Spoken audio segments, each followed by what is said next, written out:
What's up guys, JP back at you once again, bringing you guys another review.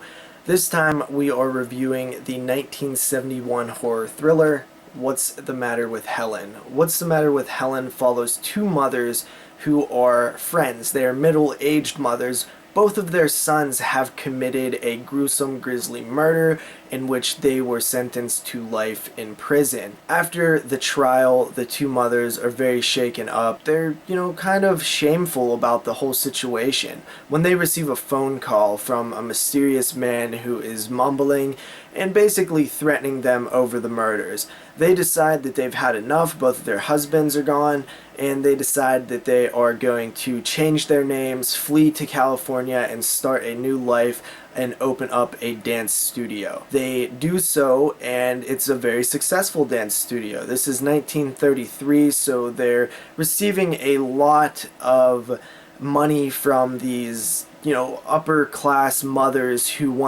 all want their daughters to be the next Shirley Temple. They're teaching dance and tap lessons to these young little girls. There we have our lead character who begins to have a relationship with one of her students' fathers. And of course this kind of makes Helen a little uncomfortable because for so long it's just been them two together, leaving everything behind and going on this adventure together and making this very successful venture into this dance studio. And she really is starting to feel afraid that this man might break up their friendship. After that, we sort of see that Helen something might be wrong with her. Just leave it off at that. Overall, I gotta say that I did enjoy this film, although it was very, very slow. I like the setting and the tone, the style, the 1930s style.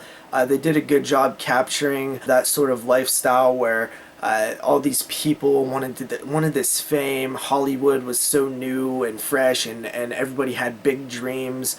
And then you have this sort of odd relationship between Helen and the I forget the other character's actual name, but she's sort of our lead character. She's definitely more of the stronger woman who is more in control, and Helen's just sort of one of those characters that are happy to be there, but you get the sense that something in her brain isn't ticking right.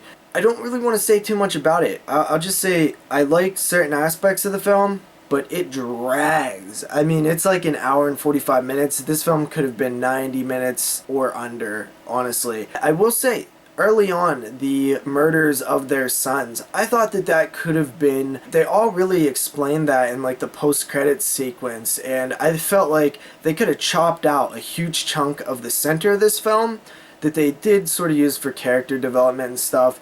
And they could have, maybe had a nice 15-minute scene of that happening to kind of give you a little bit more of a idea of what their family was like beforehand. But then again, it kind of works well too because it all happens so fast and they're in California all of a sudden that it really does give you the sense that they just are like, okay, screw it, let's throw it all away and start over, which is a nice feel. Overall, just really slow.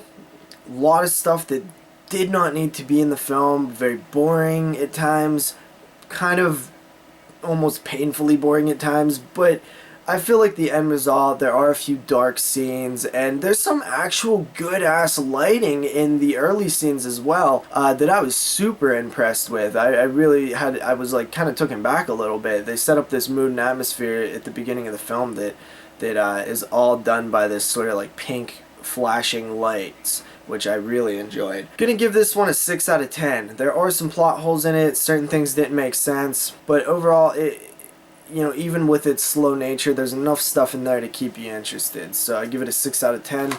Thank you for watching. See you guys next time.